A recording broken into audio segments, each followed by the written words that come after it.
socho'eellee hojjechuu hin dandeenye sana keessatti lubbuu isaanii qabsiisanii ijoollee akkasitti aarsaa kaffalanii nama gaddisiisaa kabbitoo dabalatee akkasumas Lij Yaared dabalatee egaa waa hedduu kan ta'an abbaa qabeenya konkolaataa isaanii fuudhuun yeroo ammaa kana baay'ee nama qaanessuu fi nama jibbisiisudha.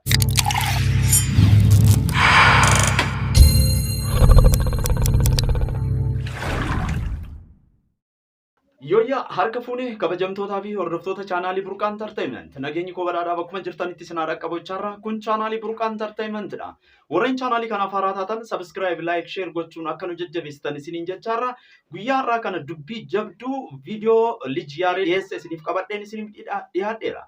Dubbiin jabduu kun maal jechuun keessan waan hin oolle artistoonni Oromoo Xiiqaa Tafarii akkasumas Lij Yaared dabalatee Masarat Dhaabaa promootara keenya akkasumas immoo komediyaan kabbitoollee dabalateet FIB irratti abbaa qabeenyaa Lammii Taayyeegaa abbaa qabeenyaa FIB kan ta'e egaa achi keessatti hojjettootaaf yeroodhaan mindaa kaffaluu dhiisuu faana wal qabatee hojjettoonni hedduun illee irraa gallakkisanii ba'aniiru. Akkasumas immoo FIB'n gara diigamuutti gahee jira. Kana malees konkolaataa Xiiqaa Tafarii maaltu jalaa fudhate maaltu gurgurame maallaqa hedduu artistoonni akkasumas kabbitoo dabalatee Lij Yaared dabalatee Masarat Dhaabaa akkasumas Xiiqaan gara miiliyoona tokkotti kan lakkaawwamu konkolaataansaa egaa jalaa fudhatamee jira. Lammii Taayyee abbaan qabeenyaa FIB kun maaliif akkas godhe kan jedhu viidiyoo kana haga xumuraatti akka daawwattan affeerramtanii.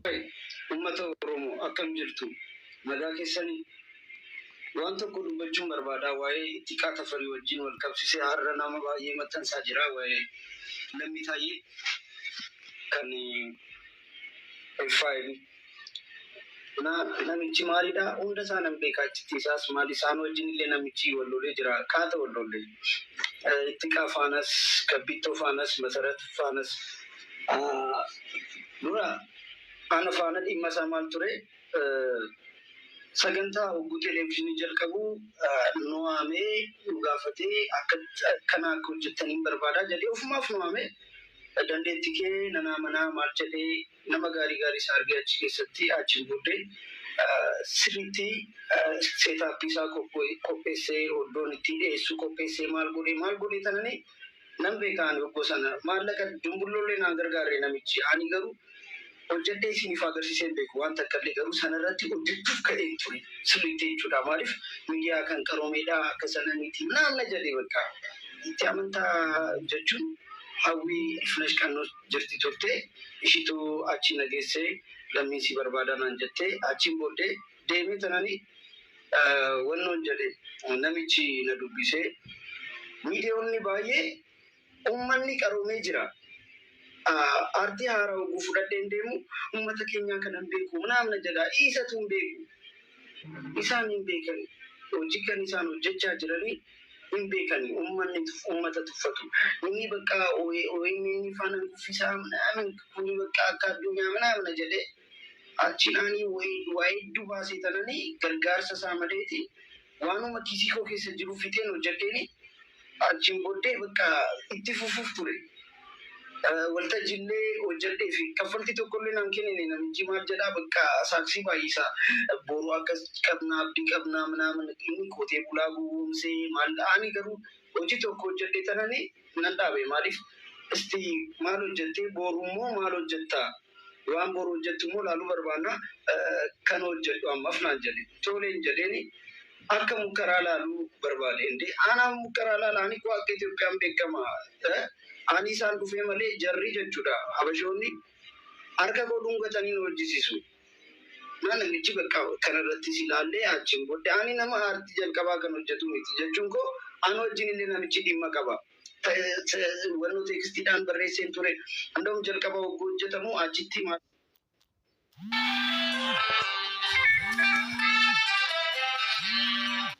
mallattoo FIB itti keenya maaliif kuni televezyiinii kan Oromooti osumaan itti waan jiru nama biraa dhufee addabaabayii sana qabatee waan biraa maastaawoqiyaa beeksisa biraa itti kaa'ee ani akka gaariittiin ka'een ture isiniif hojjechuu hojii koo argitanii hin beektanii amma paarkii Ismaalis kan hojjechaa jiru nan eebbisiisaa hin argitu jechuun dhuguma hojjedhu akka gaariitti hojjechuun barbaada sanaaf namichi haamlee koo cabsee maal jedhee dhimma qabaa ture Fakkeenyi kan isin ifitti maan jiru namichi kana jalqabaan illee akkas ture nam beekaa ittiin achiin kabbitoo isa bira hojjetee kabbitoo baay'ee hojjetee birrii dhorke masaraa dhaabaas akkasuma ijoollee baay'ee warri kaameera hojjetanii maali namichi bakka garuu nuti kan isaa asoofnee hin beeknu maaliif nama keenya akkamitti dabarsine kennaa jenne itti kaan akkamitti maal jenne kana mallatti maxxansinaa yaadedha akkamitti waa'ee isaanii dhibee itti qaarratti amma namni akkasitti wannoo hattuu itti ta'a mucaa kana koo kan qabsaati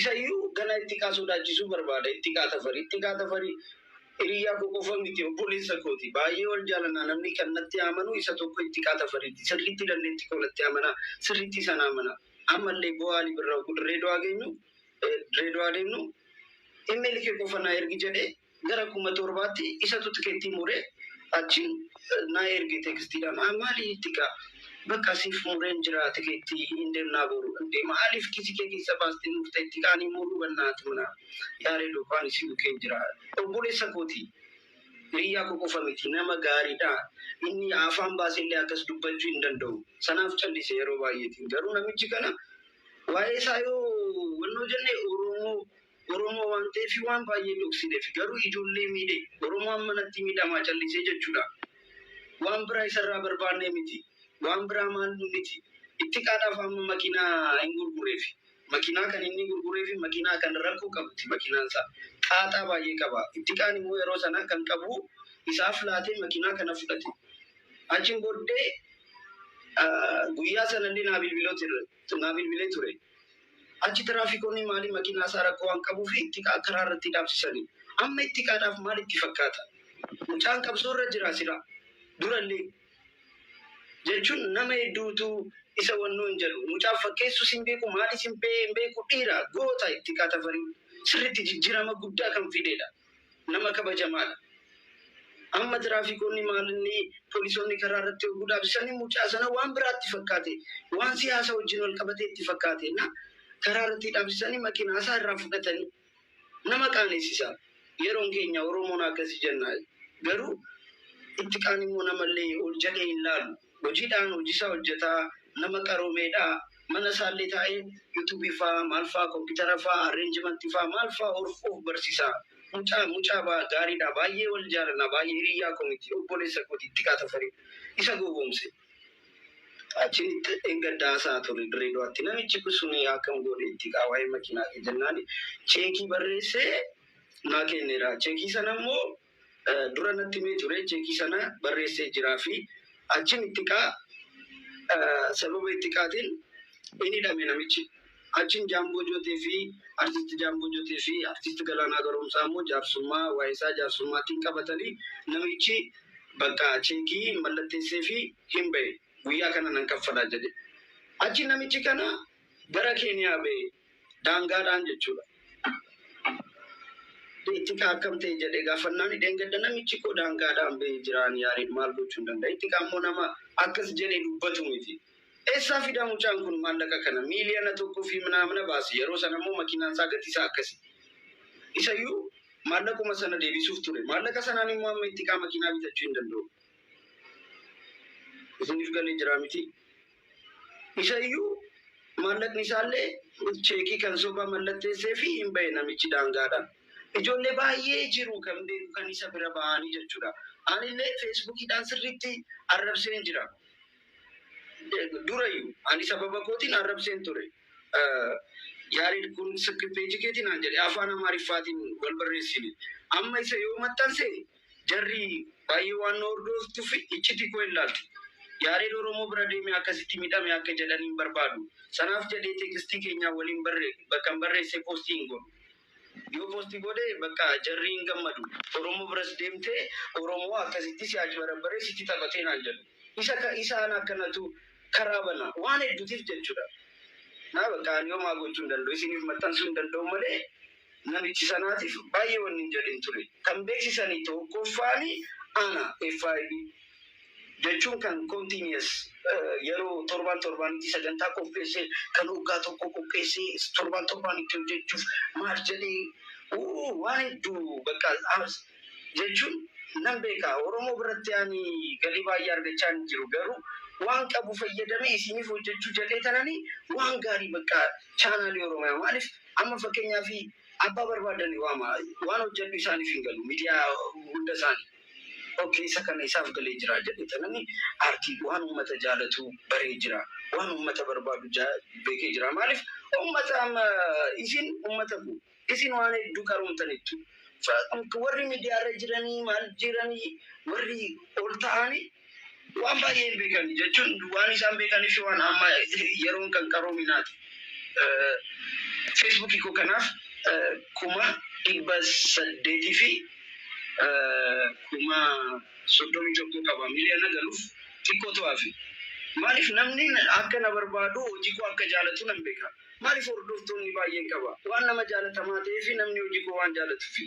Sanaaf yaani kan beeku akka jaalatamaan ta'es akka maalii ta'es kan beeku kun miidiyaan natti himaa jira. Sanaaf warri miidiyaarra jiran immoo isaaniif hin galu. Bakka jechuun yeroo tokko umriidhaanis ogguu ta'anii qaroominaanis maalis kan muuxannoo ta'utu achi taa'uu qaba.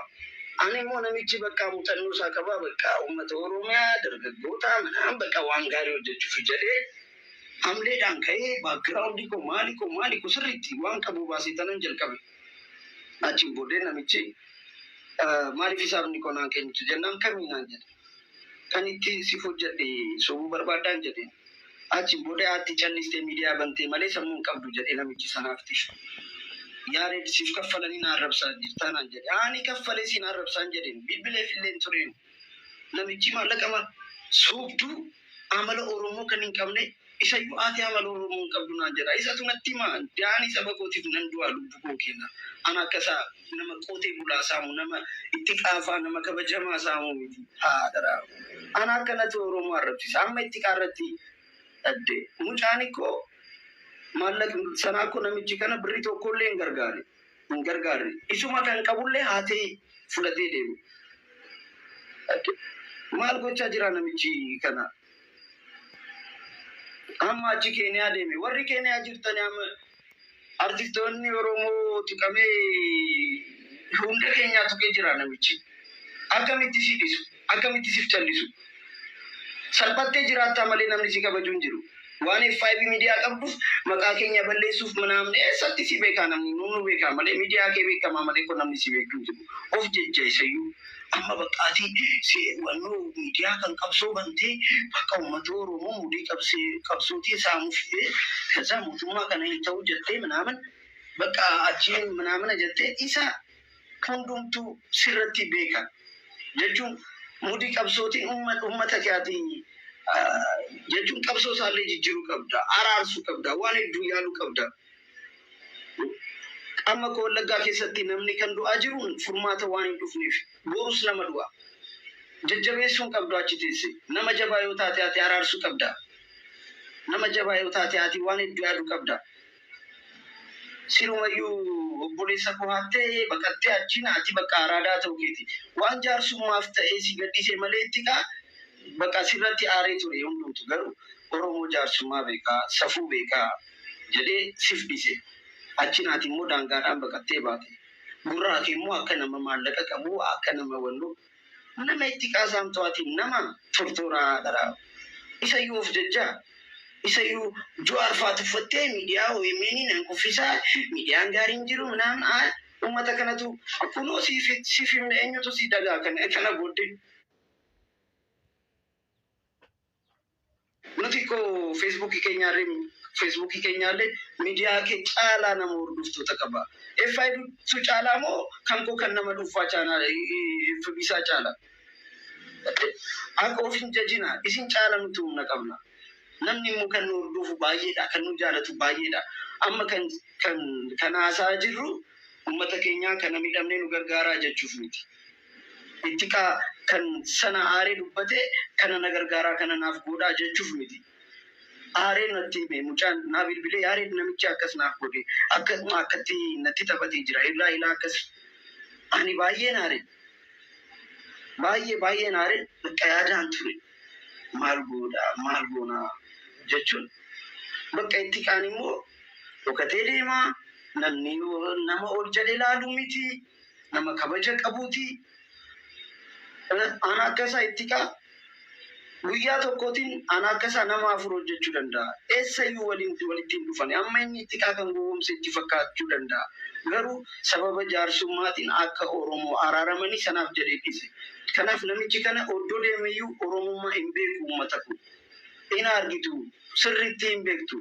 Isti miidiyaa isaa itti fufee wannoo godhu agowwoomsu boru. Gana amma bakka mudii qabsootiin mootummaa arrabsee akkas jedhee minaaman. Ammas Oromoo saamuufi malee ati Oromoodhaaf faayidaa hin qabdu. Oromoo saamuufi malee Oromoodhaaf ati waan tokkoyyuu faayidaa hin qabdu. Hin xaqamtu waan takkallee sammuus hin qabdu haattuudhaas sirriitti sittan hima. Kanaan durallee poost gochuuf ture. Bakka Oromoo waan taateef nama koo dabarsee hin kennu jedhee tanan ibse. Kabittoo faanallee haasofne Yaareed Birrii koona dhorkee naan jedhee kabittoo masaraa dhaabaalee nama hedduu dhorkee jira. Miidiyaa isa bira kan hojjetanii kaameraamaanii fa'aa maali hunda isaanii kan nama baay'eetu gaddisee bahe. Inni gowwoomsaa damoozni isaanii mindaa isaanii fi osoo hin kaffaliin maaliin osoo hin jedhin namoonni baay'ee amma oddoo faanaa jedhii minaamana TV fa'aa maal fa'aa achirra jiru. Iddoo gaarii qabu. Iddoo gaarii irra jiru. Nama gaarii qabatee ture namichi garuu mudii Habashaa jalqabe. Akkuma gowwoomsanii nusaamanii inni sisuma taphachuu barbaade. Lafa qotee bulaa irratti nan yaadadha. Artistii hunda sassaabee wannoo isiniif kennaa mana hin hojjettu kaaree kana lafa isiniif kennamaa jammuutti mo'amee FYB bansisee artistiin immoo dhugaa itti fakkaatee nama hedduu artistoota hedduu maqaa isaanii osoo waamee nama kabajaa qabanii namoonni gurguddaa. Guyyaa sana nan yaadadha Haacaaluu qofatu hin dhufu. Haacaaluu Hundeessaa qofatu artistii Haacaaluu Hundeessaa obboleessa koo isa qofatu hin dhufu. Goota keenya Haacaaluu Hundeessaa isa qofatu hin dhufu. Nan yaadadha nama hedduu artistii hedduutu dhufee achiin bakka hundumtuu wannoodhaan qabachuu barbaadaan. Deemaali namni koo kan si cinaa dhaabbatu koo lafa barbaadee maal barbaadee miti. Miidiyaa kee irratti kwaanii faayidaa barbaadee miti. Uummata koo fi uummata miidhamee kanaa uummata qabsoo irratti sammuu isaa kan hoggaa meeqaa kan qabatee sana bakka sammuu isaa jijjiiruufi kofalchisuufi wanta gaarii agarsiisuufi sammuu koo nan beekaa akka biyyeen jijjiiruu nan beekaa. Hin argitu boru ji'a lama ji'a sadii qofa naa qabadha. Egaa viidiyoo kanarraa akkuma amma argitan egaa baay'ee nama ajaa'ibudha. Eenyu faana akka jiraachuu danda'amu, eenyu akka amananii wajjin hojjetan iyyuu baay'ee kan namatti ulfaatudha yeroo ammaa. Ispeeshaalii gaa ittiiqaan aartii Oromoo kana keessatti yeroo namni tokko socho'eellee hojjechuu hin dandeenye sana keessatti lubbuu isaanii qabsiisanii ijoollee akkasitti aarsaa kaffalanii hojjetanirraa konkolaataa isaanii fuudhuun yeroo ammaa kana baay'ee nama qaaneessuu fi nama jibbisiisudha.